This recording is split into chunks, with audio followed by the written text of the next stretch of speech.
Би өнөөдөр олон хүнд хэлж байгаа. Яг барууны одоо Америкт шивээс барууны амт хэлдэг хүний үеийн одоо шалгарсан бидний өөрсдөө судлаад бас боломжийг гэж үзэж байгаа арга туршлагаасаа хуваалцах гэсэн.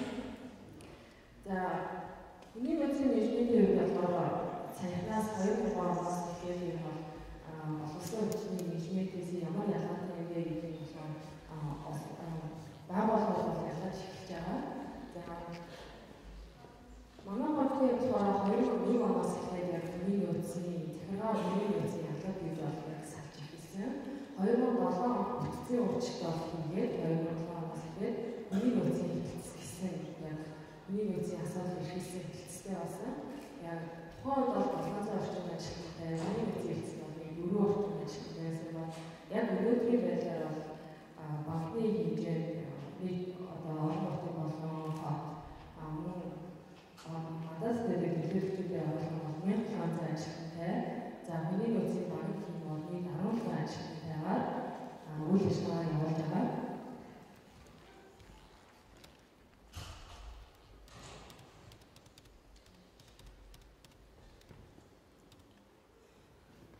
Өнөөдрийн миний яг хэлтгэхийн явуулга болохоор өнөөдөр манай байгууллагын банкнэр хүний үеийн ямар чиглэлүүд хэрэгжсэн. За үүнээс барууны одоо яг туршлагаас хэрэгжүүлсэн ямар явуулга юм бэ? Энгээрээс ингээд үзэхэд товч нөхцөлөд нэг явж байна.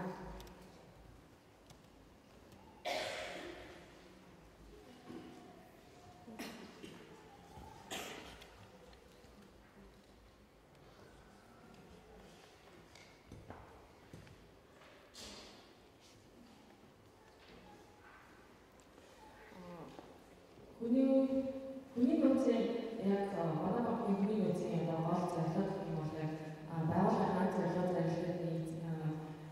зорилгыг биелүүлэхэд шаардлагатай хүний үеийг тасалбаргүйгээр хангах чадварлаг ажилтнуудаа хугацаа тогтоом байж ажиллуулах, бүтээчээр ажиллуулах гэсэн бол зорилготой. За үүнээрээ үзэхээр white person right place гэдэг зөв хүний зөв ажиллагаа гэсэн үндсэн урайлага үйл ажиллагаа явуулдаг. Хүний үеийн бодлого стратеги хэрэгжүүлж байгаа. Бодлого стратеги болохоор хүний үеийн төлөвлөлт өөрчлөлтийн таамагласан төлөвлөлтөө хийж байгаа. Ажлын шинжилгээ, ажлын байрны тодорхойлолтод гаргаж байгаа. За хүний үеийн хөгжүүл сонгож байгуулах, за асан ажлуудаа orientation болон mentorship програм хамруулж байгаа. За үүнээс үзээд хөдөлмөрийн харилцаа гарч ирж байгаа. За асан ажлаа mentorship-ийг дараа нь хөгжүүлсэн хангаж байгаа. Үүнээс дараа нь ажлын гүйцэтгэлийг явуулж байгаа. За тэгээд ажлын гүйцэтгэлийн үсний дараа ажилтнаа зориулсан урамшуул цалин хамгаалж асуулт гарч ирдэг. За үүний дараа хамгаалалт гарч ирдэг. За манай банкны гол хамт шийдвэрлэж байгаа банкнаас болоод хэрэгжүүлж байгаа зүйл бол total package буюу ажилтнуудыг урт хугацаа тогтоомоор төлөвлөгөөг боломжтой хэрэгжүүлж байгаа гэж би хувьдаа хэлдэг. За энэ бүгдийг багцсан гэдэг өөрсдөө хийсэн системтэй. За 2010 онд банк санхүүгийн систем гэдэг хүний үеийн одоо гол чиглэл бол job analysis хийсэн. За job analysis буюу ажлын шинжилгээ гэдэг нэг 250-аас 270 орчим ажлын байрнаар ажлын шинжилгээ хийсэн. За ажлын шинжилгээг бол барууны нэхлэн дэлгэрсэн арга questionnaire асуулгын аргаар ажлын байрнаар зураг хийж банкны хэмжээнд 10 гаруй хүний банк бүрэлдэхүүнтэйгээр 6-аас 1 сарын хугацаанд яг энэ ажлын хэсэг томилоо ажлын шинжилгээг бол хийсэн байгаа. За ажлын шинжилгээний ажлын үр дүн бид юу гаргасан гэсэн мэт би банкны хэмжээнд 270 албан тушаалаар анхлах зэрэг хийсэн. Анхлах зэрэглэлээр болохоор за одоо хүний үеийн менежер бол хаана байх юм бэ? Нийт албан тушаалын аль гэрээтэй байх юм бэ гэдгийг бол илүү тодорхойлж өгсөн. Гэхдээ бид банкны одоо бүхэл нэгээс төлөвлөлийг бол оролцуулж ажлын шинжилгээ хийсэн. Ингэснээр дараа та нар манай одоо нэгжийн эсхийг ойлгосонгүй та нар бидний ажлыг одоо үнэлсэнгүй гэсэн ямар нэгэн тийм асуудал гарахгүйгээр бүгдээ ажлаа шийдээ хийгээ. Тэгээд нэг 200 албан тушаалыг англи зэрэглээ шинжилж хийсэн. Үүнтэй зэрэгцээ болохоор ажлын байрны тодорхойлолтуудаар бүгдийг шинжилсэн. Ажлын байрны тодорхойлолтыг бид илүү барууны загвараар илүү барууны загвар оруулсан. Олон сэтгүүлс нийт ажлын байрны тодорхойлолтыг загвар гаргасан байгаа. За мөн ажил гэдэг нь болохоор ажлуудаас бүрдэж байгаа. За тэгэхээр ажлын гүйцэтгэлийн албан тушаал болгоны ажлын гүйцэтгэлийн үнэлгээний үзүүлэлтүүдийг бид нар илүү тодорхой нэгэн болгож гаргаж өгсөн. За тэгээд ажлын байр бүр тавьсан сонголтын хэлбэрүүдийг бол гаргах гол одоо хөшөөрөг болж өгсөн. За тэгээд үндсэндээ ажлын шилжээний үр дүнээр ямар албан тушаал алийнхаа дээр доор байх гэдгээс үндэслээд цалин системийг шинжилэх хэрэгтэй болсон. За үүнээс үндэслээд бид нэг 270 албан тушаалаа 6 зэрэгт хуваасан байгаа. VP буюу Vice President, тэгээд Director-ийн захирлууд, Manager, Senior-ийн ахлах төвшний, Professional мэргэжлүүдийн төвшний, тэгээд Officer буюу ажлуудын төвшний бол нийт албан тушаалуудаа хувааж өгсөн байгаа. Бүрдүүлэлт бол 2011 онд банк санхүүгийн салбарт анх удаа хийсэн байгаа. Яг бүрдүүлэлтийн recruitment campaign гэж одоо Америкт ярьдаг баруун ч гэсэн ярьдаг. Бүрдүүлэлтийн аяг бол 2011 онд бид нэр цааттай хийжсэн Монгол. Энийг болохоор бид correspondent банкнууд болохоор Германы Commerzbank одоо Staatsbank Шинхан банкнуудаас туршлуулсан нийт одоо яг банкны зөвлөж үзүүлж байгаа хүний эцэг бүх үйлчлэгээ одоо цогцоор тусгасан хүний эцэг каталогыг болгосон. Энэ дээр болохоор яг нүүрнэ. За тэгээд хүний эцэг каталогоор болохоор банкны одоо хүний эцэг үзүүлж байгаа бүх одоо тэмцэлт тусалцаа одоо зөвлөмж тусгаж өгсөн байгаа. Бүрдүүлэлтийн аяны гол онцлог нь бол яг Стокс ч юм уу эсвэл Америкт ч юм уу ямар нэгэн одоо бизнес төв, шин төв нээлттэй гэж бодоход бүрдүүлэлтийн аяны бол яг жинхэнэ утгаар зарладаг. Тэрийг бол манайх хэрэгжүүлсэн байгаа 2011 онд Англи бүрдүүлэлтийн аяны гэж яасан байгаа. Үүний үр дүн бол 1500 орчим гэж ирсэн. За сүүлийн хүний нөөцийн одоо бас гол одоо арга хэрэгслүүдийг бодох юм бол илүү сурахаас илүү ажлуудаа хөгжүүлэх, байгаа ажлуудаа илүү хөгжүүлэх урт хугацааны хөтөлбөрүүдийг бол явуулъя гэж багнууд үзэж байгаа. За үүнээс үндэслээд бид нар хүний нөөцийн сургалт хөгжлийн болгоо гаргаж ирж байгаа. За сургалт хөгжлийн болгоодээ бид нар ерөнхийдөө олон төрлийн бэлтгэх болон сургалт хөгжүүлэх сургалтуудыг явуулдаг. Гэхдээ би үүн дээрээс бол хэдхэн хөтөлбөрүүдийг болохоор онцолж болмоор байгаа. За orientation бол уусаа яг шинээр болж байгаа болон orientation хийж байгаа. За mentorship гэдэг бол энэ бол Америкт нэлээд илэрсэн. Зөвхөн шинэ ажлыг бол mentorship хийхгүй, шинэ ажлыг ажлын байранд авчруулах хөтөлбөрт хамруулахгүйгээр дотроо албан тушаал шилжиж байгаа одоо албан тушаал дэвшиж байгаа өөр нэгжлээ өндөр шилжиж байгаа тийм job enlargement гэж ярьдаг тийм одоо юм хамрагдж байгаа ажлуудын хувьд бол энэ бол нэлээд чухал байгаа. Дотроо албан тушаал шилжиж байгаа хүмүүсийг mentorship ажлын байран дээр одоо дадлагдуулах, халамжлуулах, ажлын төлөв хугацаанд нь одоо өөрийн болох гэр бүлийг бол бид яг амжилттай хэрэгжүүлээд энэ оноос эхлээд mentorship-ийг бол апдейт хийж явж байгаа. За internship хөтөлбөр байгаа. Internship хөтөлбөрийг бид нэр correspondent банкудаар хийж байгаа. Гадны банкудлаа ажлуудаа 14-өөс 1 сарын хугацаанд ажлуудаа туршлага солилцуулах зорилгоор явуулж байгаа. За тэгээд best manager, certified manager гэдэг энэ бол дандаа удирдах ажлын ур чадварыг хөгжүүлэх байдлаар 2 сараас 1 жилийн хугацаанд үргэлжлэх хөтөлбөр. За тэгээд succession plan буюу албан тушаал болгон дээр албан тушаалын төлөвлөлтийг бол хийгээд мөн энэ үүний хамгийн гол зорилго нь бол залхамж ажлуудыг бэлтгэх зорилготой байгаа succession plan.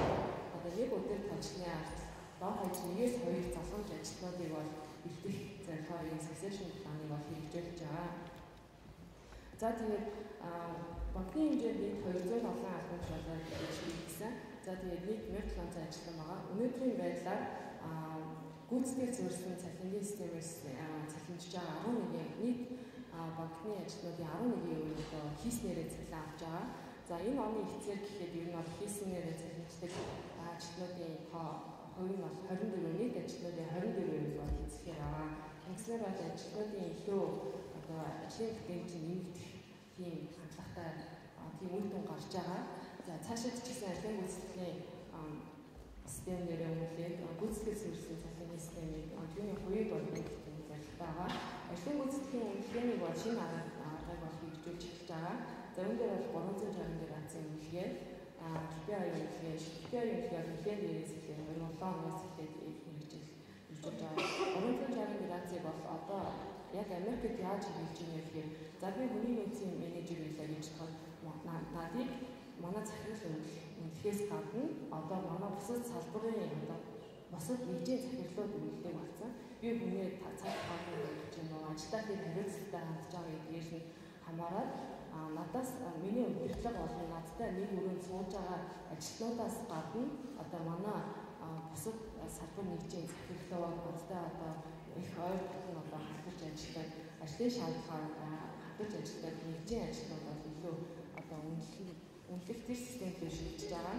За тэгээд goal setting гэж байгууллага болгон зорилготой зорилгоо биелүүлэхэд тулд ажилладаг. Тэгэхээр тэр зорилгыг болохоор баг хамт олон ажилтан дээр илүү тул одоо буулгаад ажилтан өөрөө зорилготой байж тэр зорилготой хүрчиж багийнхаа зорилгыг одоо биелүүлэхэд тодорхой хэмжээнд оруулна.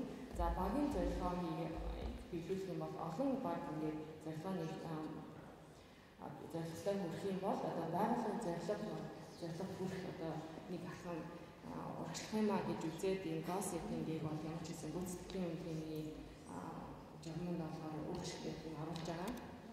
За тэгээд би түрүүнд дурдсан ажилтнуудыг яг хайр хийх тал амархан. За тэгээд хугацаанд яаж ажиллаа сэтгэл ханамжтай ингээд ажиллах вэ гэдгээр бол бид нэр package reward package буюу approach болгон дээр нөгөө TR багц гэж нэрлэдэг. TR багцыг бол гаргасан байгаа. Энэ бол нэгэн баруун нэгэн одоо ялангуяа Ямал гэж нэгэн илэрсэн одоо түрүүн бас раль багш хэлсэн мэддэггүй амжилтаас мэддэг зовлон дээргээд тэгэхээр нөгөө барууныхан бол хэмжлэн нөгөө ажилтнаа илүү халт цэлийг гэхээсээ илүү байгаа ажилтан дээрээ ажилтнаа илүү сэтгэл хангалттай байлгах гэдэг тэр одоо концепт нь болохоор өөрсдөнд нь илүү байдаг учраас TR багц баруун нэгэн хүчин болов гэдгийг би зөв хэлдэг юм дээр. Тэгэхээр TR багцыг бид нэр Монголда бол багтана хэрэгжүүлсэн байгаа. Энэ нь бидний хүний нөөцийн одоо үзүүлж байгаа бүтээгдэхүүнчдийн гарын алхам бол орсон байгаа. Тэтгэврийн угаасан гээд за цалингаас тодорхой хувийг болохоор энэ тус сандаа бол өгч байгаа. Хөрөнгөлж байгаа өөрсдийнхөө сайн дурын үндсэн дээр за тэгээд тодорхой хугацаанд ажилласныхаа дараа хөрөнгөлтөй эргээд тэтгэвртэй гаргахад тухайн хүн болохоор ингээд хөрөнгөлтөй болсон байна. За яг тухайн хүний ингээ ажлыг 2-оос дэрж ирж юм уу 3-оос дэрж тогтвортой ажиллаад тэр сандаа ингээд байнга тасралтгүй хөрөнгө оруулалт хийсэн тохиолдолд банкны зүгээс бас тухайн ажлын одоо сар болгон ажлаасаа 5 цалингаас 5% тус санд хөрөнгөлж ирсэн бол түүнтэй гүйц буюу дахиад 5% байгууллагаас олгож байгаа. Энэ болохоор илүү төвтэй ажлуудаа хугацаанаас ажлуудаа ажилуулгыг том хөшүүрийг болж байгаа. За тэгээ ажлуудад процесс эзэмшүүлэх хөтөлбөр гэж байгаа. Ажлуудыг шийдвэр гаргахад оролцуулах, ажлуудыг байгууллагуудаа эзний ёсоор хангах зорилгоор нэг ESOP хөтөлбөрийг бол гаргаж ирсэн. ESOP хөтөлбөр одоо манай ажлуудыг тодорхой хэмжээнд явж байгаа. За мөн тэгээд бусад хөтөлбөрийг бол байгаа ажлуудад зориулсан гол энэ хоёр хөтөлбөрийг бол анзаарсан. За тэгээ энэ бүгдийг бид нар ингээд хүний нөөцийн одоо аюул олон төлөвлөсөд гэж хэлдэг. Арга хэрэгслүүд бид нар байгаа. Арга хэрэгсэл болгоноор бид нар ингээд хэрэглээд байдаг. За тэгээд энэ болгоны маань ихтгэсэн манай банкнд одоо хүний нөөцийн систем HR information system гэж ярьдаг. Энийг бол бид нар апдейт хийгээд нэлээд сайн боловсронгуй болсон хүний нөөцийн мэдээллийн системтэй байгаа. Яг банкны өөрсдийн програмчлалаар бичсэн. За тэгээд үүнээрээ үндэслээд бид нэр ажилтан өөрөө зорилготой байх ёстой, зорилгынхаа төлөө зорилготой хүрэх зорилготой байх ёстой. За тэр нь баг хамт олонны зорилго тодорхой хэмжээний хувь одоо оруулж авах ёстой.